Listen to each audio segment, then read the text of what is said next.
I'm going to be focusing on automation. This can be many things like driverless cars, self-service scanners, automated kitchen appliances, waiterless restaurants and more. Driverless cars have been around since the 1980s and have since then become increasingly more popular. Osborne PhD mentions in his PDF the ethical dilemma of self-driving cars, says that in the 1980s they built a vision-guided Mercedes-Benz robotic van that achieved a speed of 90 miles per hour on streets without traffic. Currently, there is 1 billion vehicles on the road at present, and that figure is set to double by the year 2040. This is including more automated cars. These kinds of cars are becoming increasingly more popular around the world. These driverless cars are good humans as they get people around quicker and more efficiently. The cars have radar sensors dotted around the car that monitor the position of vehicles nearby. Video cameras detect traffic lights and read road signs and keep track of other vehicles, while also looking out for pedestrians and other obstacles. LiDAR sensors help to detect the edges of roads and identify lane markings by bouncing pulses of light off the car's surroundings. These cars are revolutionising the transportation. Even though there are some positive impacts with these cars, there are a lot of bad things that can happen. For example, in 2016, a man in Florida was killed when the autopilot on his Tesla failed to spot a lorry that was the same colour as the sky. These driverless cars and different automation systems are becoming a big part of 2019 and will continue to see a huge rise because people want newer and better technology. Many companies, including Amazon and Apple, are using car companies like Audi, Toyota and Volvo to help them create easy and affordable delivery service. Amazon is one of these companies working on finding better solutions to help them deliver. They have built their own fleet of cargo jets and drones in the form of Prime Air. Tim Collins, VP of Global Logistics at Amazon, said the partnership would allow the companies to collaborate and explore new opportunities to improve the speed and quality of delivery for our customers. These technologies can have a positive impact on our future. For example, driverless cars. These driverless cars will be more comfortable vehicles that will use virtual stops with door-to-door delivery. In America, they have started to introduce self-driving Domino cars. Domino started working with Ford last year in the hope to make the experiment a reality. It now looks like these driverless cars have significantly advanced by having door-to-door pizza delivery. Some people may argue that they prefer to have someone deliver to their door with their food instead of having to walk outside your house to collect from the window of the car.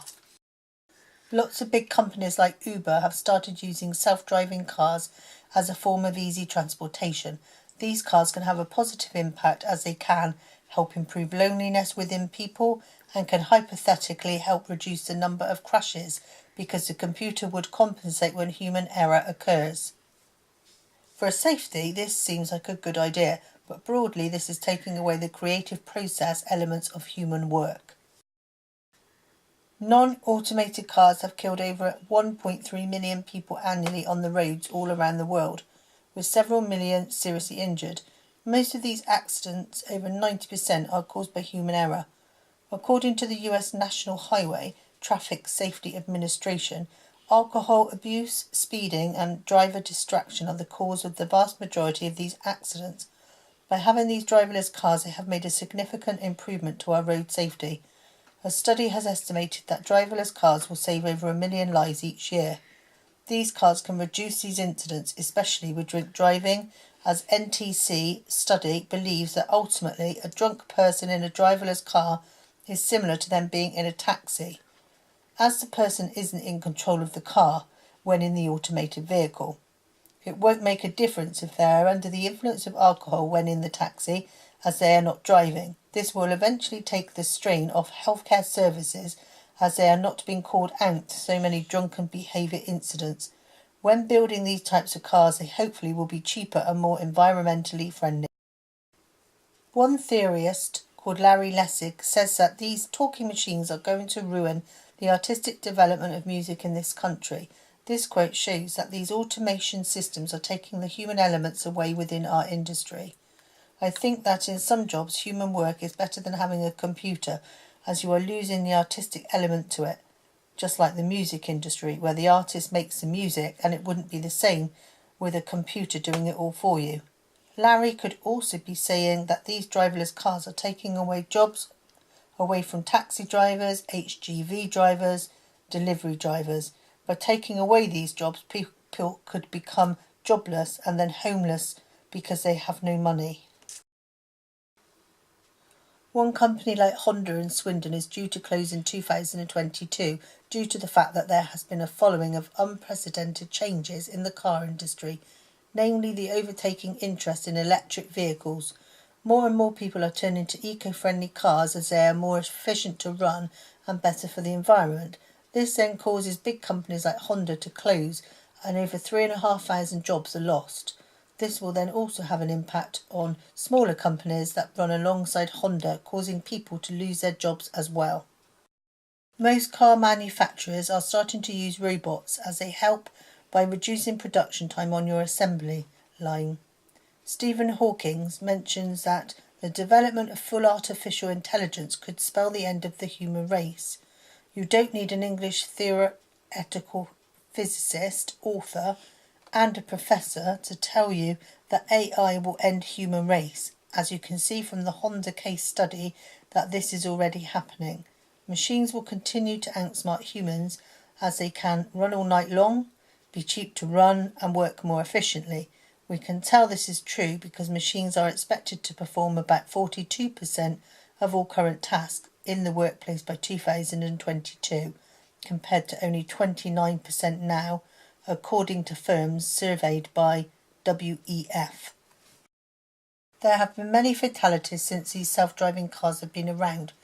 A self-driving Uber vehicle hit and killed a pedestrian in Temp-Aris. Elaine Herzberg had been pushing a bicycle across a busy road when she stepped in front of the vehicle, which was travelling 38 miles per hour in a 35 mile hour per zone, and shortly killed her.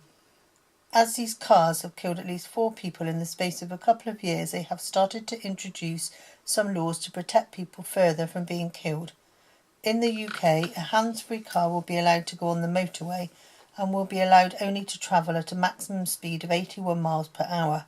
They will also have to wear a seatbelt and will only be able to take their hands off the steering wheel without any interventions for up to 3 minutes. There are currently no laws in place to stop people drink driving or using drugs in a driverless car.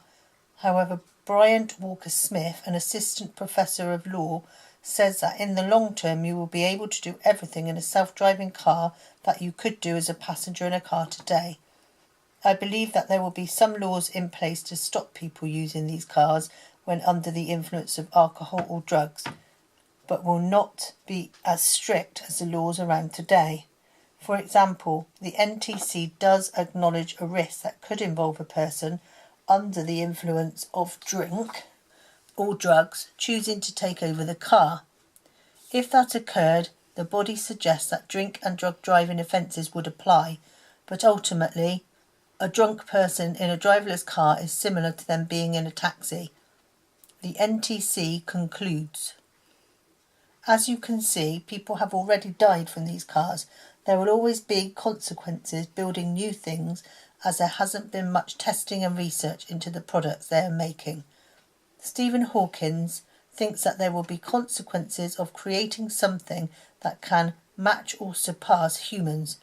There will be extra consequences like loss of jobs, harder to tell who was at fault in a crash, and maybe worse crashes than when someone is in control.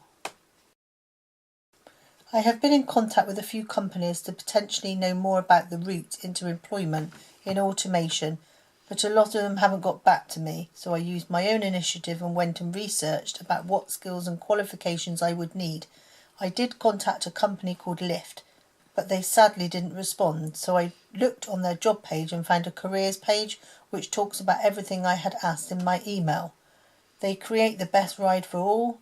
They match drivers with passengers who request rides through our smartphone app, and passengers pay automatically through the app. As a company, they start in their own community by creating an open, inclusive and diverse organisation where all team members are recognised for what they bring. What routes are there into this potential industry? There are big companies like Waymo, who began as Google's self-driving car project in 2009. Their mission is to make it safe and easy for everyone to get around without needing anyone in the driving seat. Waymo is probably the biggest company around at this time, making these driverless cars. However, there are smaller companies like Mobility, Driver AI, Uber and Lyft, trying to make money building and testing these cars. Domino's have also started delivering pizzas from these self-driving cars. Companies like Apple, IBM and Intel are looking to start up projects into this kind of role. What skills and qualifications do I need to potentially get a job into this role? In order to be able to even start applying for jobs within this industry, you must first learn the basics. This would include being able to code. The main job of an engineer in this role is thinking about the software they use and artificial intelligence that powers these cars. Next, you would need to look into taking some courses online to help you start coding. One place that can help you code is called Code Academy. Udacity also offers a program that helps you gain skills through interactive projects in computer vision, robotic controls and path and planning to help you become a successful self-driving car engineer. They also mentioned that I would need to apply to a good university and study something like robotic engineering or multidisciplinary approach. I could do an apprenticeship and learn on the job. In my opinion, I feel like this would be the best way to get a job as an engineer, as it's all very hands-on, and then you could take on that experience to your next job and so on. You must make sure that you have built a portfolio, as they will help you become a more effective interviewee. From the portfolio, they will be able to identify your skills and experiences. Some skills I would need to go into this role of an automation engineer is identify opportunities for automation within software processes, design and execute QA tests using scripts that automatically test functionality, run tests for databases, systems, networks, applications, hardware and software, and gather requirements from clients, customers or end users to develop the best automation solutions. To be able to get into this role, you will need at least a bachelor's degree in computer science, computer engineering or a similar field to become an automation engineer. People in this job generally don't have more than 10 years experience, and your experience will strongly influence your income for this job. You will want a program that includes courses on robotics, databases, statistics, AI, control systems and artificial neural works, ANN. Depending on the role, some employers will also want a master's degree and experience with manual and automated testing procedures. It's clear to see that the rate of progression is increasing. Cars have been around since 1769 to date, when we have started to make driverless cars. No one ever thought this would ever become a reality. Was it a dream too big? As you can tell, there has been hundreds of years between when new car models have come out. From 1808, when Francois Isaac de Rivaz designed the first car powered by an internal combustion engine fueled by hydrogen, to 1913, when the first Ford Model T was created by the Ford Motor Company 5 years prior, becoming the first automobile to be mass-produced on a moving assembly line. Kurzweil talks about singularity. This is a future period during which the pace of technology changes. This will be so rapid that its impact is so deep that human life will be irreversibly transformed. By having these driverless cars, they will prevent car accidents on the road, as this is what the cars are intended to do. There is a lack of efficient transportation in the UK right now, especially for the elderly and the sick, so this will speed up healthcare by being able to get patients to different hospitals quicker. These cars could also eventually make it safer for pedestrians again. Chris Gerdes, director of the Centre for Automotive Research at Stanford University, says, "We've made the world rather unfriendly for people who are walking and biking. Cars have essentially won. This could now put the focus back on pedestrians as the roads will be narrower. This will make it safer for them as it gives them more space to walk. It will then make cities more eco-friendly." Collaboration is key when working in the car industry as it encourages creativity, teamwork and creates good relationships with other companies. Building a car takes so much more than putting wheels and a window in it. It can take up to 5 years to build and thousands of people and many different companies to design, engineer and manufacture a car. James Surowiecki suggests that groups are more intelligent, collectively, than any of the individual members in the group. Domino's has collaborated with Ford to produce self-driving cars to deliver their pizzas. This will eventually increase the amount of pizza being delivered as they don't have to rely on staff being able to drive or not. On the other hand, this will also cut the jobs of the delivery drivers, so collaboration isn't that great after all. One other example of a company that has collaborated together is Mercedes-Benz and Bosch. They have announced that NVIDIA Drive Pegasus will be the AI supercomputer that powers their upcoming robo-taxis. This three-way collaboration is crucial to the success of the project as each company adds vital experience. Being able to watch a movie, eat and use your phone whilst driving is what we all dream of. As self-driving cars continue to grow at its current rate, these scenarios will soon become true. Intel believes that self-driving cars will revolutionise the way we travel, work and live and create a trillion-a-year industry for 2050. It's not just driverless cars that are great for commuting. First Bus have started to create their own self-driving fleet of buses. Kurzweil says that by 2029, computers will hold double the amount of information than our brains. I feel like this is true as lots of these driverless cars are being produced every day to make our roads safer. In my opinion, I think that come 2029, the army will have started to use driverless vehicles. There will be self-driving planes and also taxis. If the rate of these driverless cars continue to expand, will there be any impacts or not? And will the government continue to invest their money into automation?